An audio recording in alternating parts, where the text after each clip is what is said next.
A WWE star hospitalized after Raw, the first trailer for WWE 2K25 released, and my review of Monday Night Raw. I'm Ollie Davis, and this is the WrestleTalk News. Support WrestleTalk! Get exclusive bonus videos over at patreon.com/WrestleTalk. The opening match of the 27th of January episode of Raw saw the War Raiders retain their World Tag Team Championships against Judgment Day's Dominic Mysterio and JD McDonough. The two teams went for 12 minutes, culminating with Carlito interference, an amazing near fall, and a "This is awesome" chant, which is made even more impressive because in about minute 1, JD McDonough died. Early on, JD hit a second rope moonsault to the outside on Ivar. He landed slightly over Ivar, who was ready to catch him, sending him crashing backwards into the commentary desk with the top of his back going into the sharp corner and whiplashing his head. Even though JD is a heel, you could hear a sharp intake of breath from the audience, and it took a few spots for everyone to get back into the action. But it wasn't just us spectators who were concerned. According to Fightful Select, Triple H asked a number of times over the production headset if JD was okay, and he was checked on by doctors during the commercial break, but he waved them off and somehow continued to wrestle for 10 more minutes. It was so impressive, Pat McAfee and Michael Cole started to put McDonough over,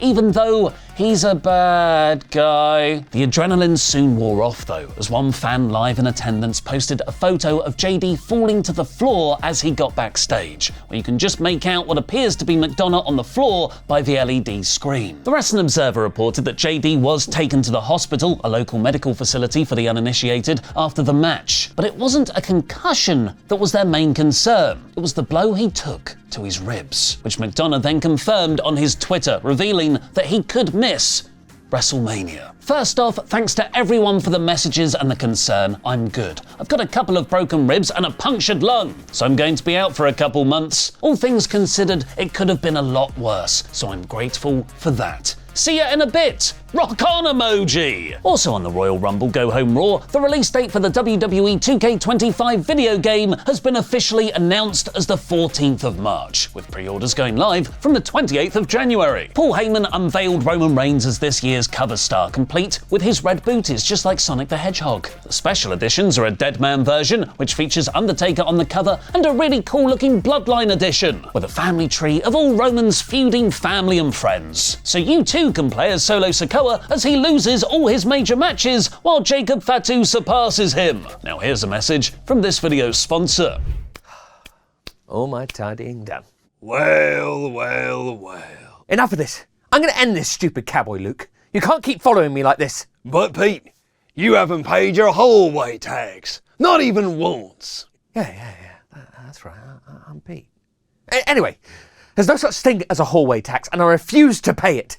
But luckily, I've used the Dave banking app, so I have the tools to finally stop you. Stop me? Ha ha! Ain't no one able to stop Cowboy Luke. And why are you Cowboy Luke? Why can't you be regular Luke, like regular Luke? I know that. I don't know. I was born this way. Born this way? Or made this way? What do you mean? I think you dress as a cowboy because you're missing something. Missing a friend. What is this you call friend? So I decided to spend $500 on every single Ghostbusters and Godzilla film so we could watch them together. On defunct formats? This is the kindest thing anyone's ever done for me.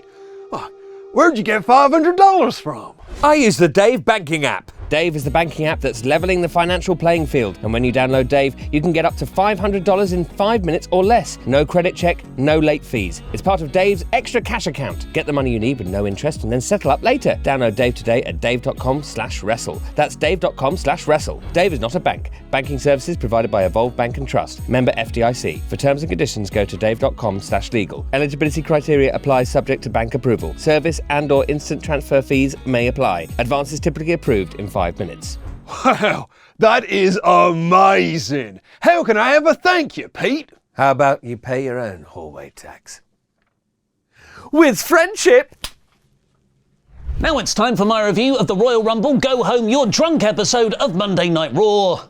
in about 5 minutes. The show opened with Seth Rollins coming down to the ring, this week dressed like a feature wall at a yuppie hotel. He said he's going to win the Royal Rumble by tossing a load of guys, one after the other. Drew McIntyre, he's going to toss him. Sami Zayn, tossing him. Roman Reigns, oh you better believe he's going to toss his former Shield brother. Same with CM Punk. Maybe both at the same time. And once he's tossed all those dudes, maybe it's his turn to come.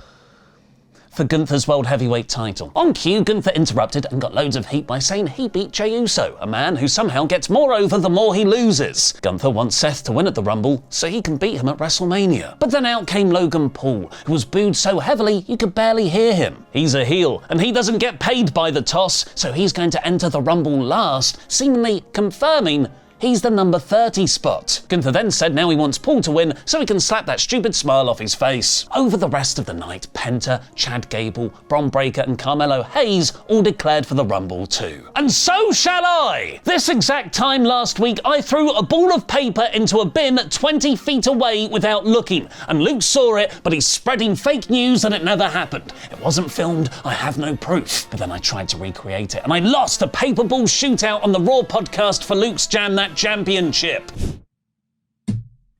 Oh, it nearly rimmed its way in. But then on Friday's WrestleTalk news, I did this. I can control paper. I am Ollie, the Paper Davis, and I'm coming for your championship, Luke, on our Royal Rumble review this Sunday. The opening Raw match saw the Viking Raiders Judgment Day match where JD McDonough injured himself. Carlito interfered at the end for a great near fall. The thought of Judgment Day getting the tag belts back scared me so much, but Eric and Ivar hit the War Machine on Dom to retain. With the show taking place in Atlanta, the next match had Atlanta's favourite son, Xavier Woods, although they hated him for what the New Day did to Big E. WWE are doing a lot right with their act.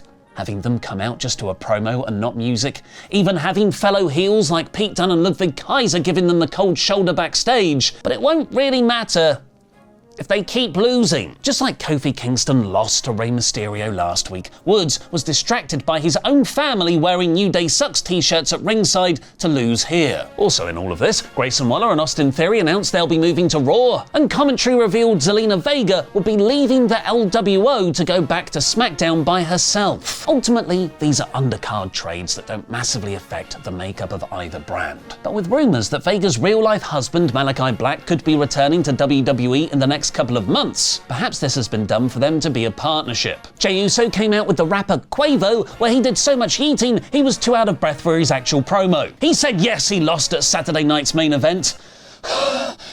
Yeet, but he's gonna win the Rumble. Yeet, main event mania. Yeet.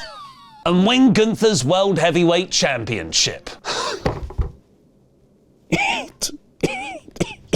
Lyra Valkyria declared herself for the Women's Rumble because WWE don't really have any plans for a new IC belt. Chad Gable said Ivy Nile is going to win it for him. I mean American made. Liv Morgan and Raquel Rodriguez then took on the Women's Tag Team Champions Bianca Belair and Naomi in a non-title match, which predictably ended with Liv and Raquel winning to set up a future championship one. While Carlito's interference in the men's tag match earlier didn't work, Dom's distraction here directly led to Morgan getting the win, where she is still being booked like an absolutely terrible wrestler who can't beat anyone even remotely by herself. One of the loudest screaming pops of the night was for Rhea Ripley just appearing on the Tron for a backstage interview, a testament to how over she is. Io Sky had a brief interaction with Bayley, and Bayley teased that she could win the Rumble. Jokes though, it's going to be Charlotte Flair. Penta got a cool video package and then walked into a Bron Breakker interview to stare at the IC title, which is a feud I cannot wait for.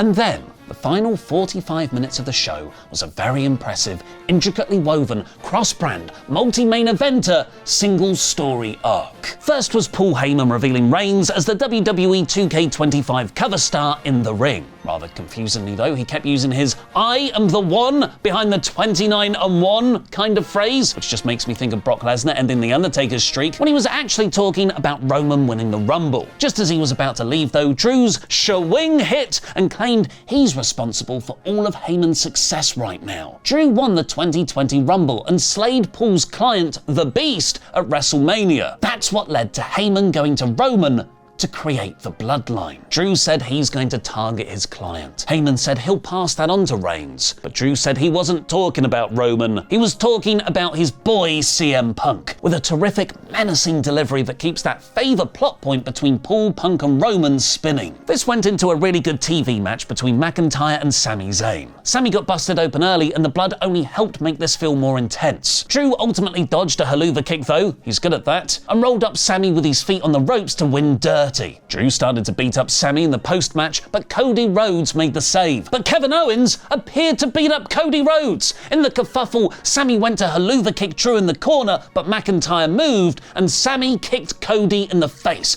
just like he did to Seth the previous week. Which, earlier in the night, Seth told Sami he was willing to overlook as it's just an accident. But if he did it again, he'll start to have doubts. It set up a foreboding visual tease of KO and Sami standing side by side as Cody was knocked out in the corner. All this time, Drew walked off laughing and Karrion Kross posted online that he was cheering that moment from the stands. The main event was supposed to be Cody cutting an in-ring promo to hype up his WWE title ladder match against KO, but had just been kicked in the face by yet another one of his so-called friends, which brought out CM Punk. Punk had been there too. He had a long title reign where, by the end, he started losing friends as well. The crown is heavy, and over time, it breaks you down. He's come to check on Cody because he promised Dusty to look after him and because they're friends. But as someone who's been there, done that, this is what Cody's got in store. He's gonna have to keep working every day, doing media appearances, sacrificing time with his family,